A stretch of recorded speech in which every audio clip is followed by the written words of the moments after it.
Hey guys, it's Julie again. I am here to do my Q&A video.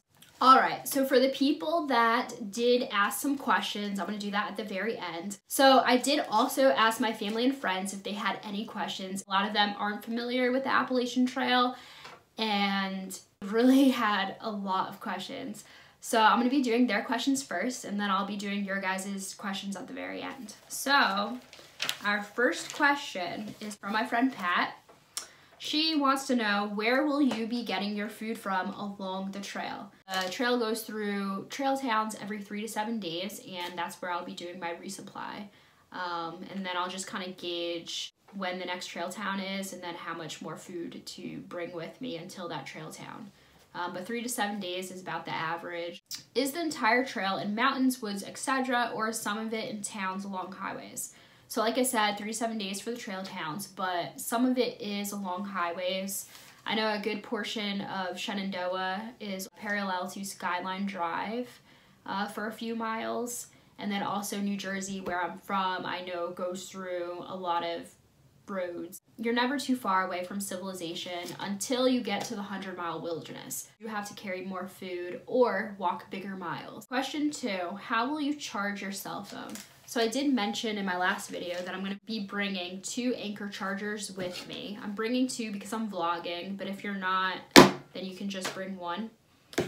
And then I'll go into town and try to scurry myself over to an outlet. There's going to be a lot of hikers hogging the outlets, and so I did bring a outlet thing that can like hold multiple USBs in it. I just kind of imagine it kind of like how New Jersey had Hurricane Sandy, where everyone was just kind of trying to find a charge. What I think would be cool is like a new trail magic. People would just come and like set up their car and give us like a little charging station, so I don't have to go all the way into town to charge up. That would be kind of cool. Question 3.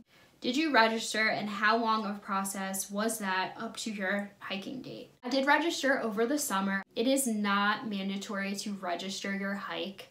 However, it is good to register your hike so that everybody is not starting at the same time. You can go online and see when everybody else is starting and kind of spread out your start dates so that not like 100 people starting on one day and then you gotta worry about trying to find a spot in the woods to poop where nobody can see you. That would just be awful. Now, my mom I'm friends with on Facebook, and she had a lot of questions. So for all you moms of thru hikers, these questions are for you. Since you will not be employed, how do you get healthcare coverage? Well, mother, I've been doing a lot of research on that. That is like the one thing that my mom was the most worried about, is my health insurance, because she wants to make sure I'm safe and healthy and that if something bad happens to me that I'm taken care of. Well, I did a lot of research and I came across World Nomad's health insurance. It's a travel insurance company. It covers you for just major stuff, whether you get in an accident, whether you get majorly sick. They also cover dismemberment of your body. That's kind of like depressing, so let's not go there. How can we send you stuff along the way? So you can either send us stuff at a post office. The only thing with that is post offices are closed on holidays and sometimes they're not open every day of the week. So the better option is to send it to a hostel. Now, if you send it to a hostel, you need to make sure you put the person's name, not their trail name, and that you put their estimated time of arrival. What will you be eating? I will be eating everything and anything that I see. I'm going to be burning more calories than I can eat. So it's very ideal that I find foods that are lightweight but also high in calorie. A lot of hikers eat ramen noodles, peanut butter, cheese, Nutella, like freeze-dried meals. If you're bringing a stove, you can just add water to them. But you do want lightweight, high-calorie meals. And also, for you moms, send us some homemade cookies. Send them something that we're gonna love to binge when we're in town to make our lives just so much more enjoyable while out there. That would be great. All right, what events will you participate in along the way? Trail Days. So Trail Days is a huge hiker festival down in Damascus, Virginia. I think it starts May 17th and ends May 19th. It is a huge hiker celebration.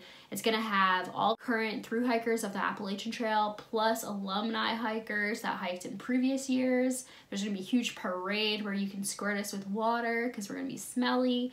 There's gonna be presentations from past thru hikers and inspiring stories. There's gonna be a talent show. There's just gonna be a lot of stuff. There's gonna be vendors doing raffles for free gear.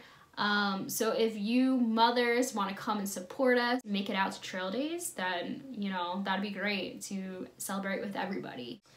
How many pairs of shoes will you go through? 3 to 7 pairs is about the average that thru hikers go through. Do you wear out your clothes? I bought a lot of high quality clothes, so hopefully it'll last me the whole hike.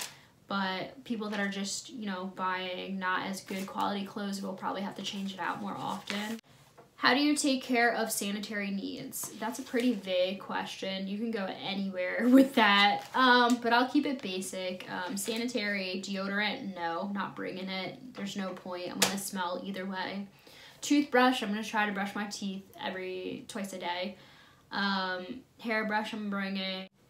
Razor, I'm iffy on, not sure if I don't know, maybe.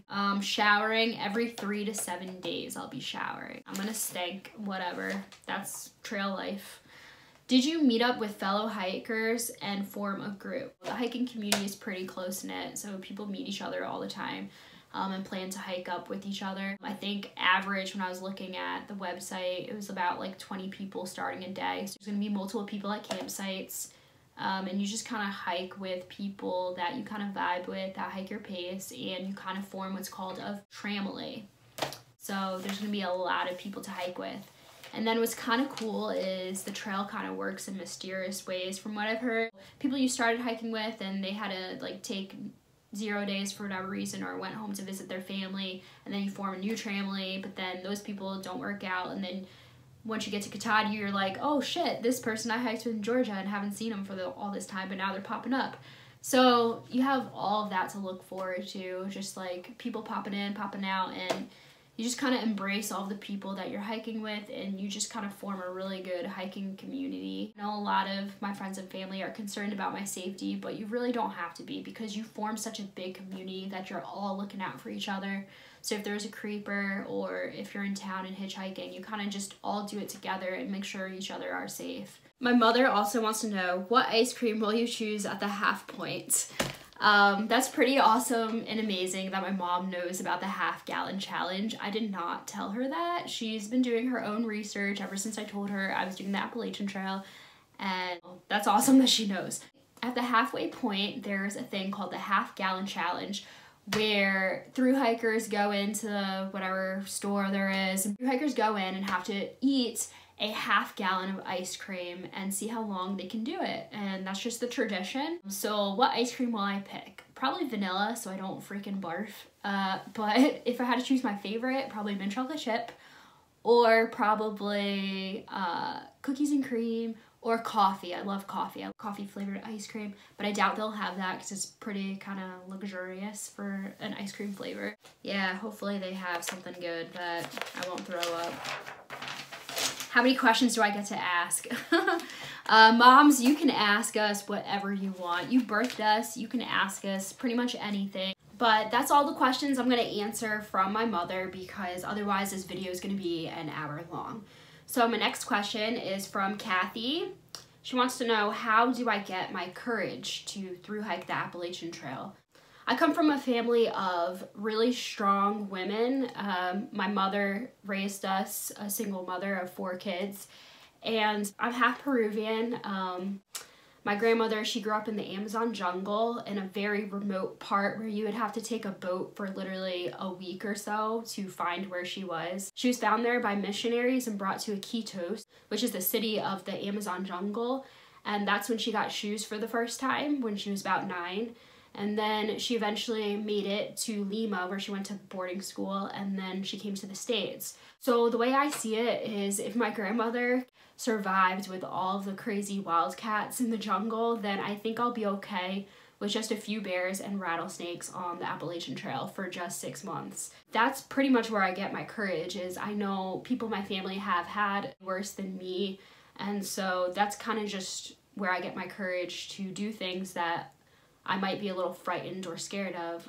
You just kind of have to put yourself out there and have faith that everything will work out. Otherwise, I just really love hiking. I think things tend to scare us that we don't do research on or that we're not really familiar with. And so if you do research and hike a lot and really prepare yourself, then you become less anxious and less scared of something. Also really more excited than I am nervous or scared. Now I'm going to go over all of your guys' questions that you left me on my last gear video. Rob Rich wants to know if I will be bringing any defensive weapons.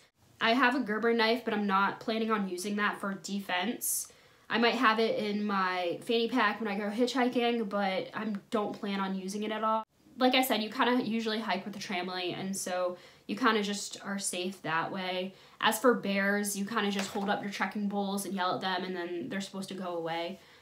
Rattlesnakes, I stepped on a rattlesnake before, and now I know exactly what to do. Get to like tall grass and stuff. I'm going to use my trekking poles and just really have my eye out for them. There's a lot in New Jersey. I think New Jersey has like the most rattlesnakes, so I'm very familiar with rattlesnakes, so those don't scare me. Patrick N., he says, nice gear list. What date you starting? So I actually was going to start March 21st, but I am moving up my start date about a month. And yeah, so I'll be starting pretty soon, you guys. It's getting real. Spargle Faust, would you wear a fanny pack in regular company? Yeah, sure, yeah, hell yeah, I'd wear it. I don't care. The whole thing with purses is they kind of destroy your shoulders. And so I kind of like the backpack idea or the fanny pack idea. I'm not a huge purse person. I do wear like crossbody purses and stuff like that. But yeah, I'm down for the fanny pack. So that's it for all of the Q&A questions. I am going to be starting my hike very soon. Next time you see me, I will be